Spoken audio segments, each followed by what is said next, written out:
Hello and welcome to Friendship and Joy with me, Karin. I've been thinking about changing the name from Friendship and Joy to something that is more knitting related. When Suzanne and I started this channel, we were thinking of it as a place where you kind of get together with friends, you knit, and then you talk, and you just sort of hang out as friends while you're knitting. And we did that in the beginning, and then when Suzanne left, it became more and more just about the knitting and less about the friendship. Not that the friendship ended. We're actually going to Suzanne's daughter's wedding next weekend. But it became more of a knitting channel. I can make friends in an empty room. That's not a secret. I'm a little funny that way, but I kind of want to bring this more into the knitting channel that it has become. So I've been considering changing the name of the channel. Maybe you guys can help me come up with a new name. I was thinking to name it Knit for Fun with Karen, or if you have another suggestion, if you have a name you could think of. Or if you think I should just keep it as Friendship and Joy, please let me know in the comments below. That would be helpful actually to see what I end up with. Also, if you're new to this channel, I just want to say thank you so much for tuning in. If you would like to subscribe, I would truly appreciate it, because it really helps with the showings and the algorithms of YouTube. So if you hit that like button or subscribe button, that would mean the world to me. And if you are new here and you've just subscribed to this channel, I just say welcome and thank you so much. What I wanted to talk about today, I have a couple of things. First, I finished the Stjerneskud sweater by Åsa Söderman. And it turned out pretty nice. I can stand up and show it to you. It's a little cardigan, and it is the technique is that you basically knit it all in one go. There's no front and back, or you knit the front and the back basically simultaneously, and then you knit the sleeves after. And I have to show, there's a little detail that I didn't realize until I got to the sleeve. There's a little keyhole detail here in the sleeve that I thought turned out pretty nice. It's done with I-cord edging here, and you twist a couple of stitches and then you finish it off with an I-cord edge, and I think it turned out pretty nice. I also got a little clasp here that I sewed on so that I can close this is just an open style cardigan with button bands, but there are no buttonholes or anything incorporated in the pattern, so it's just meant to be open. So I thought that little clasp was nice to place there so you can close it. So I think I'm going to get a lot of use out of this. It's a very useful little cardigan. Now the question remains, this very specific type of method, the Ziggurat method. If you're not familiar with the Ziggurat method, I talked about it in a previous video, and it is a Knit Star workshop that you can purchase, and Åsa Söderman is the designer of that whole concept. So it is a top down, and you knit it with that zigzag kind of technique to do it all in one go, so that you don't have any seams to sew at all. You have some tails to weave in, and especially if you change the yarn or if you run out of yarn, you will have some tail ends to weave in, but there are no seams. So if that is something that you despise doing, then this is a good method. Do I have a huge problem sewing seams? Yeah. I mean, nobody likes to sew seams. You want to knit. That's what you want to do. A yoke style sweater, you don't really have a lot of seam, maybe a couple under the sleeves, just a few little seams usually. But then you end up with a bulkier style, and as you can see, this style is more tailored, I guess it's the right word for it, when you have sleeve caps and things like that. So you end up more of a structured style sweater. And she even put in a little faux seam on the side here. You could skip that if you don't like that. I don't know. I did it exactly as she said. The only thing I have to say about this sweater is that I found that the back would rise up a little bit. So I added a few short rows in the back here when I got to the bottom, because I hate when a sweater rides up in the back. Because I felt that it needed it. I don't know if there was something in my knitting technique or whatnot. I just added a few short rows in the back to kind of bring the lower hemline down a little bit. What else can I say about this sweater? When you pick up from the sleeve cap here, when you pick up for the sleeve cap here, you pick up along the edge of what you have knitted. That is where you need to pay the most attention. I would say the easiest spot in this pattern to mess up would be when you pick up those sleeve cap stitches. Make sure you do a clean and neat job, or you're gonna end up with one. I don't even know if I can show it. I made a mistake up here, and I didn't go under both legs of the stitch when I picked up, and one was picked up with just one, and it really shows. I can't see now actually if it does really show. I think you can see it right here. Oh, or right there. Maybe it's down here. I can't find it now. Anyhow, you have to be careful when you pick up those stitches, otherwise it will look a little messy. Okay, enough of this. The verdict: is the Ziggurat a better method to knit a sweater?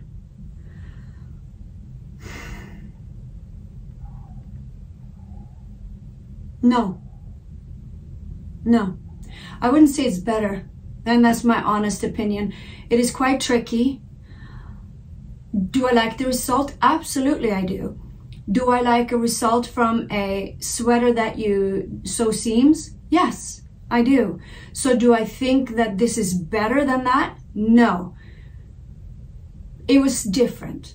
And if you hate sewing seams, then give this a try. Will I continue to only knit sweaters this way from now on? No. I find that knitting in the round is just fine. Will I continue to make another one like this? Probably. I wouldn't mind making another one, because I also think that the more I do this method, the less complicated it will be. So maybe when you've gotten used to this kind of complicated method of knitting, you might love it so much that you'll never go back. That's my take on this. What else have I been doing? The reason why it took a little while to get this simple cardigan finished is because I had to face my fears. And one of my biggest fears in life, always have been and probably always will be, even after this therapy, are snakes. I can't deal with snakes. I scream when I see one. I can't even look at a picture of a snake. I shiver. I do not like snakes. So what better way to face your fear than to make a snake? I made a snake.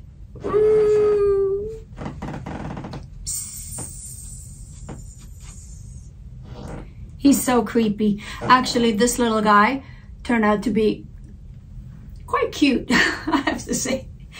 After all the chickens that I made, my whole family wanted chickens, and my friends too, and my in-laws wanted chicken. I made so many of these support chickens. My little godson did not want a chicken. He was the only one who didn't want a chicken. He says, I like reptiles. So I made him a snake. Now, this snake I did not have a pattern for. I've talked in the past how I actually enjoy just making plushies. I just start to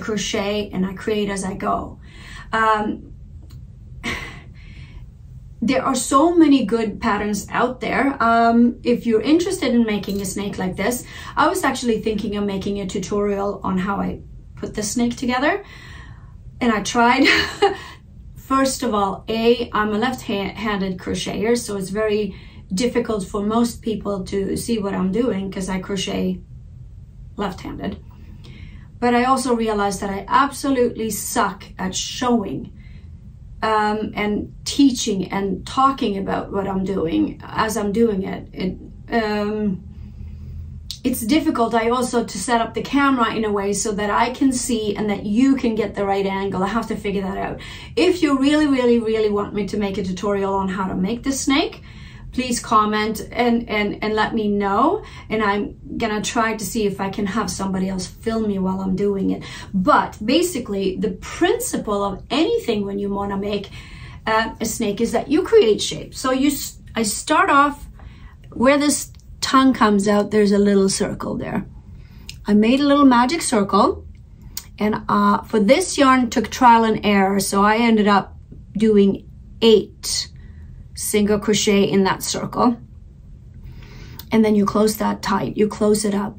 Then the next round is that you increase 1 crochet in each stitch, so I did 2 single crochets in each stitch, so you end up with 16, and then you kind of do 1 round plain, and then the following round you increase by doing 2 in 1 and 1 single stitch, 2 in 1, 1 single stitch, 2 in 1, and then the next round. So every second round you increase 1 more, so that way until you end up with like a, you want to make sure that if you increase every round, you end up with too flat or too wide of a piece, and if you increase every third round, you end up with too much of a tube like. So you kind of want to play it by ear and see how it goes, so you get the right type of angling out.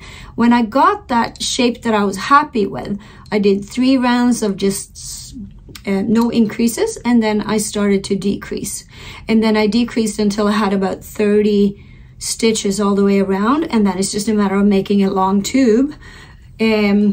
I did 2 rounds of black here, 4 rounds of turquoise, 2 rounds of black, and 8 rounds of the gray.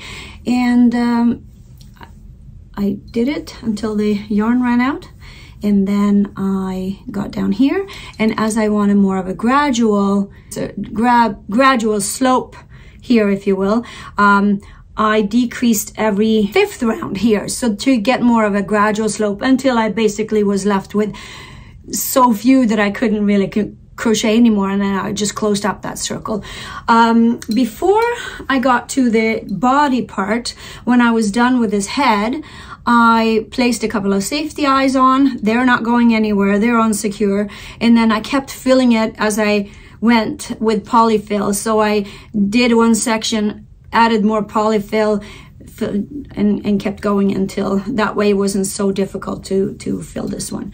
But yeah, that's how you make a little snake. Very, very simple and easy and fun. And my godson now also has a plushie, and I still am gonna scream if I see a garter snake at the cottage. Can't help it. Don't like snakes. After that, I ordered some more cotton yarn to crochet another baby blanket. I was so pleased with the baby blanket that I made for our grandson. We're down to the last month now. Her due date is in less than a month now, so we're getting close. But I ordered some nice green yarn. I haven't received it yet. It's gonna be green and pink, this blanket, and I'm only gonna concentrate on that one little square to make a solid blanket. I felt like I needed to do something similar, to take off of that beautiful baby blanket and just create something else by using that one square. So while I'm waiting for that yarn to arrive, I decided I had some skeins laying around that I didn't know what to do with, some random ones, and I decided to knit I've had this pattern for a while, but I haven't actually done it yet. It's the Winter Lights shawl by West Knits, Stephen West. And, oh, the lighting. Can you, oh, terrible. That's what the shawl looks like. But because of the colors that I had, I'm gonna call this my summer shawl, because it's a very, I sit too far back. I need to move everything forward. Very summery colors. So I just cast on, and I realized that this shawl can be my next forever project that I just pick up in between. It is fun and it is easy to do. Stephen West's shawls are very easily described. Like the way he described everything is in such good detail, and it's not hard to do. There's a lot of plain stockinette stitching in between things that you need to do that you could just let your needles fly and just forget about everything and just knit, knit, knit, knit, knit, knit, knit. And then you might concentrate a little bit on one section, and then you knit, knit, knit, knit, knit. And it's, as the shawl grows, you get longer and longer stretches. So this is definitely something I'll be bringing to the cottage. Knit by the lake, knit while you're listening to a podcast or talking to friends and family. You can easily knit this with company, because you don't have to concentrate too much on what you're doing. So that's a really nice summer project that I'm gonna do. And after that, we'll see. We'll see. I'll have to come up with something else to do next, but for now, that's pretty much all that I have. That's what I'm working on. We're just gonna go out to the cottage, have a nice summer, and enjoy life in this beautiful weather. With that, I'm going to say happy knitting and have a good summer, everybody. Bye.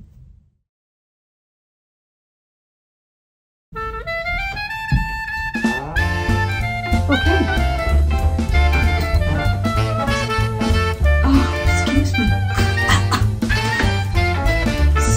Scoot.